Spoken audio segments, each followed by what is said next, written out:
I'm so famous that I have signatures from people like KSI. Don't get me wrong, I paid for this signature on a product that I purchased, and KSI has absolutely no idea who I am, so in essence, I'm not famous at all, but it's the thought that counts. Today I'm going to be talking about a content creator that has around the same channel size as me, and surprisingly, I overtook them quite recently, so today's video doesn't seem like I'm bashing on a smaller creator. I'd like to clarify that for a long time, they were much bigger. I don't know why I mentioned the fact that I'd be bashing on a smaller creator. They're literally a predator. I thought it would be more fun of an intro than starting by mentioning the fact that they prey on kids. Today we're talking about family-friendly Minecraft content creator LionMaker, a content creator who for a time was a staple in the industry that worked with people like Stampy Longnose and had a prominent following with a growing audience year on year. However, as most people in the commentary community know, LionMaker's fall from grace was a quick one, and boy did he fall. LionMaker was exposed for allegedly posting images online of their partner who was a minor,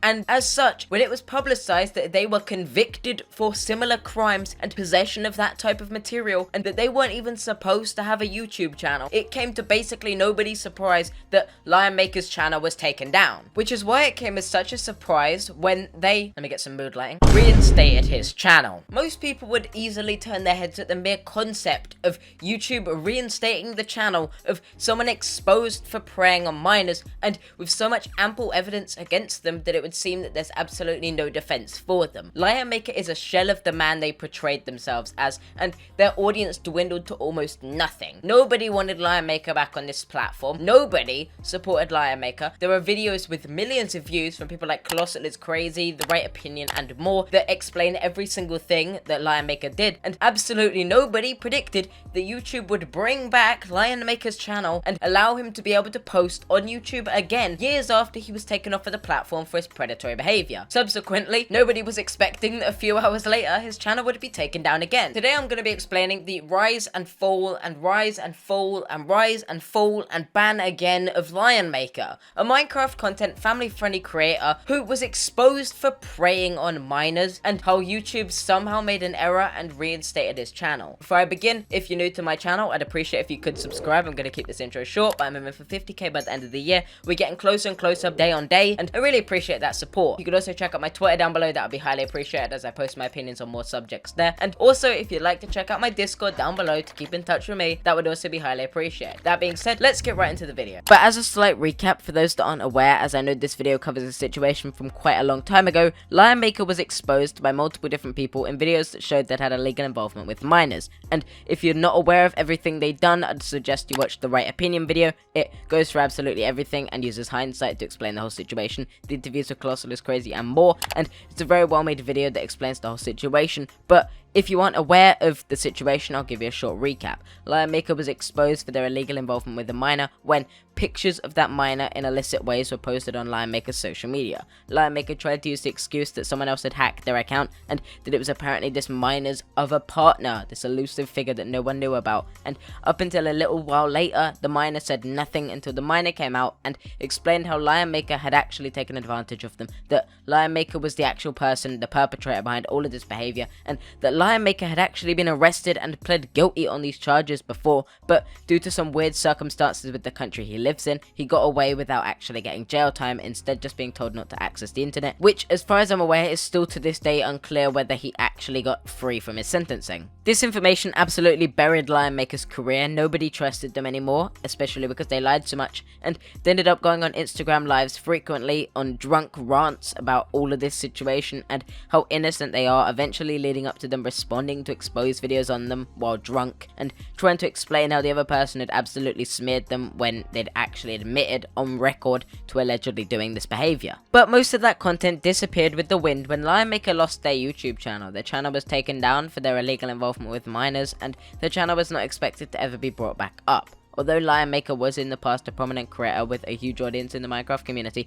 they were outcasted from the communities they were involved in, and as such they were left alone with absolutely nobody in the community that supported them, stood by them, or was in contact with them in their old friend groups. And although LionMaker made multiple attempts to return to the internet, even though they probably shouldn't have if their sentencing continued, all of LionMaker's attempts to return to social media were failures, as they'd often lose their channel or lose another social media platform whenever they'd come back to try and respond, or attempt to rebuild their their name. And personally, I never really expected to see LionMaker return to YouTube or any other platform. I expected that their career would be solidified where it was, and as so many videos had been made calling them out, I believed absolutely nobody could consider there a possibility of LionMaker returning. Which is why it was such a surprise when Nicholas Durio released a tweet that said that LionMaker, a convicted predator, had been reinstated on their YouTube channel, their original channel, and as such they were back up to post on YouTube once again, which was subsequently followed up by someone else posting LionMaker's alleged post where they received an email about this. This email read the following: "Hey LionMaker, we're pleased to let you know we've reviewed your channel, and after taking another look we can confirm it's not in violation of our terms of service. We've lifted the suspension of your account and it is once again active in operation. We'd like to thank you for your patience while we reviewed this case. Our goal is to make sure content doesn't violate our guidelines so YouTube can be a safe place for all, and sometimes we make mistakes trying to get it right. We hope you understand and we're sorry for any inconvenience." It's ironic that in one of their biggest mistakes in this situation, they say that they make mistakes, and also they say that they want to make YouTube a safe space for all, while simultaneously unsuspending a literal predator. So I guess in their definition of all, children's innocence doesn't count. Obviously I'm playing it up. I know this was just an error with YouTube's backend, and I know that obviously they aren't saying that kids' safety doesn't matter. It's a joke. I have to specify that before I get sued or lose my channel for that joke.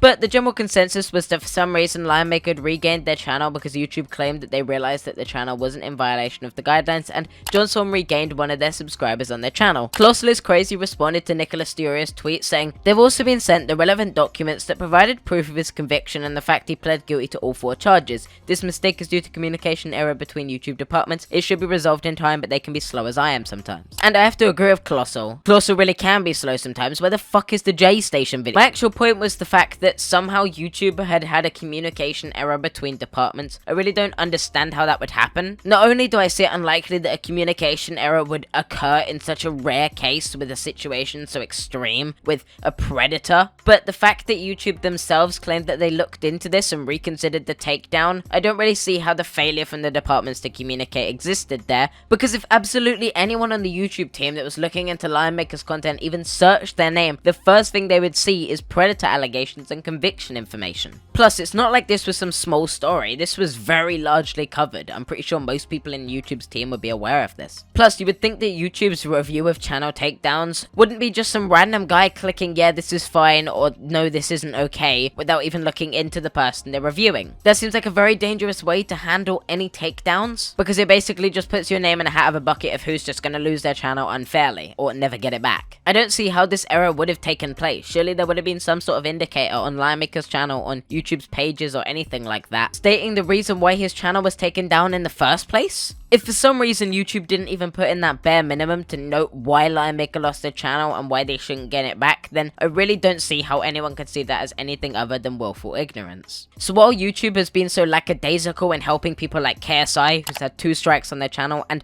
may lose it if YouTube doesn't step in to help them, literal exposed predators, allegedly, I still have to say allegedly, are being let back onto the platform because of YouTube's ignorance. Honestly, I'm just concerned for the moderation behind YouTube at this point, because it feels like it's just done at random almost, like they take no care to make sure that what they're doing is the right decision. And even if you do try and get their help and make your best effort, you'll either get turned to a live chat agent who says there's nothing they can do to step in and help you, or you get a Twitter agent who's about as clear on their issues as a literal brick wall. It's very clear that YouTube needs some overhaul in how they moderate shit, because I've had content taken down and the appeal reviewed and denied in literal minutes when the video is over 10 times that length. I get that YouTube's a volatile platform, and I've made videos on how they've taken down channels unfairly before, but the fact that they're somehow accidentally reinstating predators is concerning. Though after Nick's tweet garnered 6.2k likes and Colossal Crazy reached out to YouTube to get their support, Nick updates the tweet saying he's been rebanned from the platform. And while it's good that after YouTube got backlash, they took down his channel again to make sure that LionMaker couldn't come back to YouTube, as they shouldn't in the first place, most people are just quick to question how this even happened in the first place. How did YouTube even manage to accidentally reinstate the channel of a predator, and why are they not being transparent on how this happened? I'm also incredibly apologetic for Johnson for again losing that subscriber they gained. It's really sad news, you know. But realistically, how did this even happen? How poor is their communication that this error could even take place? At this point, my hands are in the air. I don't know what to say because I don't want to be too skeptical, because I don't want to lose this video, but at the same time, removing content like Leafy's and the iDubbbz content cop on Leafy while actively accidentally, I guess, reinstating the channels of people that are well-documented predators. It feels like a bad precedent to be set, and I do just hope that this is the only time we have this issue. I don't want to bash YouTube too much for their poor handling of this situation, though this is a very common occurrence now where they will moderate their platforms so dangerously that people like predators can get back on it. So I feel at this point some criticism is warranted. With that being said, how about you tune into another video I released, a video about a channel that, in contrast to this situation, is actually being taken down for no reason. I noticed some people had issue with the fact that the content creator I was talking about was one with political views and one that their political views may not align with, and I'd like to make it very clear. I'm obviously not an avid viewer of this channel. I don't think it's my place to comment on politics, nor do I have strong political beliefs. But I do recognize very clearly that if a YouTube channel is taken down and it does not violate the copyright guidelines, it should not be taken down. I noticed some people were quick to say that the content may violate the community guidelines, and if you feel that, that's fine, but the content was being taken down for copyright. It's a very different thing. And you don't have to agree with someone's political views or whatever else to determine that they shouldn't lose their job. And yeah, I feel like that clears up most of what I wanted to say. With that being said, thank you for watching the whole way through the video. I hope this video has entertained you just as much as I'm very clearly entertained by discussing predators and how much fun I'm clearly having talking about LionMaker. Can you see how happy I am? With that being said, if you'd like to support future content on the channel or watch another video, I'd appreciate if you could subscribe to the channel. That'd be highly appreciated, as I mentioned at the start. Aiming for 50k by the end of the year, and that goal is only achievable if you, the one individual that's not subscribed, I see you already, you don't subscribe. So click subscribe. I know it's you. You're the one that hasn't subscribed. John. If anyone was called John and was freaked out by that, I'm just kidding. I just threw that name out at random. It was simply a guess. Don't think you're in like a matrix. I definitely don't know who you are. This isn't a dream, I promise. You can also check out my other social media, like my Twitter down below if you'd like to support me on those platforms. And with that being said, I'll see you next time. Peace. Said she wanna rock with a nigga like me. I'm a stylish guy. Spend a little guap with a nigga like me. We can catch a fly. Said she wanna rock with a nigga like me.